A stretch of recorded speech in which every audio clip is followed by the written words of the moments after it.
자녀한테 이제 아버지에 대한 혹은 어머니에 대한 비난을 담은 메시지를 재판부에 제출을 하겠다는 거예요. 이거 진짜 안 좋거든요.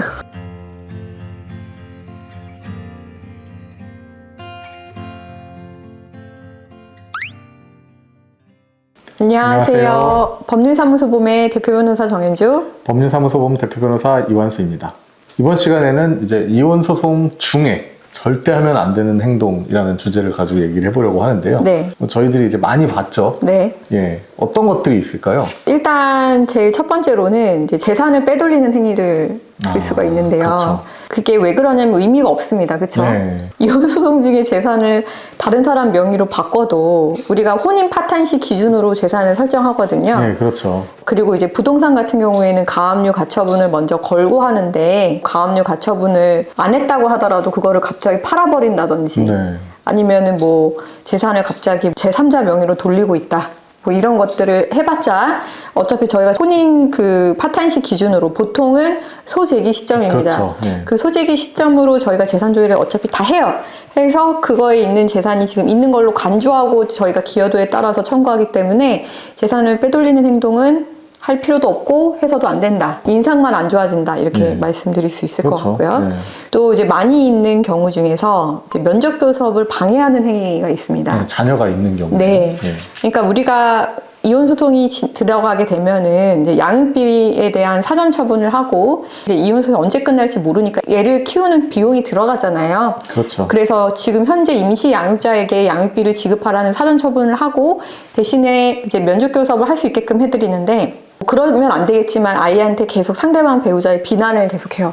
그래서 세뇌를 시키는 거예요. 그렇죠. 아빠가 뭐 나 엄마한테 이렇게 했다 뭐 이러면서 계속 비난을 해서 정말 스트레스죠. 네, 세뇌를 시켜서 애가 이제 뭐 아빠를 못 만나게 한다든지 이제 심지어 이혼 소송 중에 성을 바꿔버릴 수 없느냐 뭐 이런 얘기를 이제 물어보시는 분들도 있어요. 근데 너무 싫으니까 이제 이해는 되지만 어쨌든 그렇게 해서 면접 교섭을 거부하면 판사님이 그 모르실 수도 없고 저희가 그 부분을 충분히 어필하게 되면은 굉장히 인상이 안 좋아져요. 네. 그래서 면접 교섭을 거부하는 행위도 별로 좋지 않다. 그리고 이제 아이를 이용하는 여러 가지 행위들이 있죠. 그렇죠. 자녀의 진술서를 내는 경우가 있었어요. 이거 진짜 안 좋거든요. 네. 자녀한테 이제 아버지에 대한 혹은 어머니에 대한 비난을 담은 메시지를 재판부에 제출을 하겠다는 거예요. 이용하는 행위죠, 그거. 네. 근데 이거는 단순히 아까 말씀하신 그냥 아이한테 그냥 상대 배우자에 대한 비난을 계속하는 걸 넘어서서 재판에 이제 개입시키려고 하는 건데 네. 내가 좀 유리한 고지에 서기 위해서 또 혹은 아이가 그걸 정말로 진심으로 원한다고 내가 생각을 해서라고 하더라도 네. 미성년 자녀가 진술서를 써서 재판부에 제출하게 하는 그런 행동은 저는 그때 한번 이런저에 거절하는 걸 실제로 봤고요. 재판부에서. 네. 절대 좋게 보지 않습니다. 설령 낸다고 하더라도. 네. 그리고 이혼 소송 중에 또 하지 말아야 될 행동 중에 하나가 뭐냐면은 우리가 제일 중요한 거는 재산 분할을 몇 대 몇으로 어떻게 가져가느냐, 아이에 대한 양육권은 누가 가져가느냐, 그리고 그로 인한 양육비를 어떻게 하느냐 이런 쟁점이 사실 제일 중요한 거거든요. 그렇죠. 근데 그게 아니라 뭐 10년 전, 20년 전 얘기를 계속 하는 분들이 있죠. 워낙 이제 살아온 기간도 많고 또 이제 서로를 속속들이 알다 보니까 네. 상대방이 나를 이거 서운하게 했다는 것들이 굉장히 뭐 오래전에 있었던 것들이 지금까지도 계속 되살아나는 경우는 있을 수 있어요. 그렇지만 사실 이거는 말씀하신 것처럼 주요 쟁점과 관련이 없을 가능성이 높거든요. 오래전 일이니까. 근데 그거를 이제 서면으로 계속 내는 거죠. 수십 그렇죠. 장씩 내는 거예요. 뭐 옛날에 당신이 이런 말을 한 적이 있었고 심지어 잠결에 다른 여자 이름을 불렀다 뭐 이런 얘기들을 해요. 그러니까 아무 의미가 없는 얘기잖아요. 그렇죠. 이 사람은 사실 기억도 못하는 일이고 그런 얘기들을 계속 하면서 사실 우리가 중요한 건 재산 분할 어떻게 받아가고 이런 건데 그리고 재판부에서 궁금한 건 딱 하나예요. 그래서 이혼 의사의 합치가 있습니까? 그 하나예요. 있습니다. 이러면 원인은 중요하지 않은 거예요. 그렇죠. 예, 뭐 유자료에 대한 문제는 될 수 있겠지만 사실 그 어떤 가정생활의 모든 걸 알고 싶진 않기 때문에 근데 거기에 너무 집중을 하는 거는 이제 문점을 흐릴 수 있고 재판부 입장에서는 별로 좋아하지 않는다.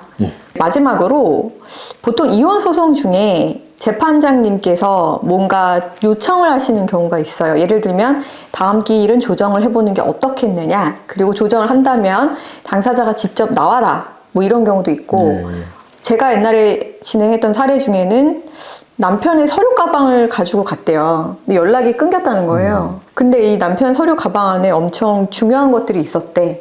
그래서 그래서 회사에서 당장 이거를 반납을 해야 되는데 이유는 모르겠는데 서류 가방을 가져가서 연락이 끊기는 바람에 그걸 갖다가 원고 대리인이 다른 건 얘기 안 하고 서류 가방 얘기만 계속했어요. 다른 건 모르겠는데 그건 빨리 반납해야 되는 거 아니냐. 감정이 아무리 안 좋아도 그렇지 아무 상관없는 서류 가방을 왜 가져가냐 라고 얘기를 했는데 판사님께서 그 피고 쪽 대리인에게 계속 이거는 빨리 반납시켜라 라고 얘기했는데 계속해서 거부하는 그런 사례도 있었습니다. 네.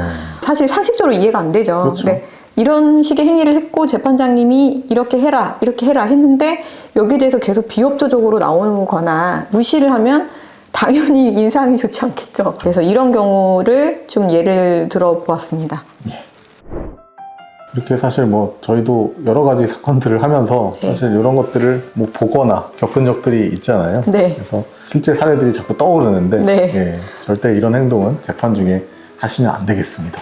이렇게 저희 영상이 도움이 되셨다면 좋아요, 구독 부탁드려요. 감사합니다.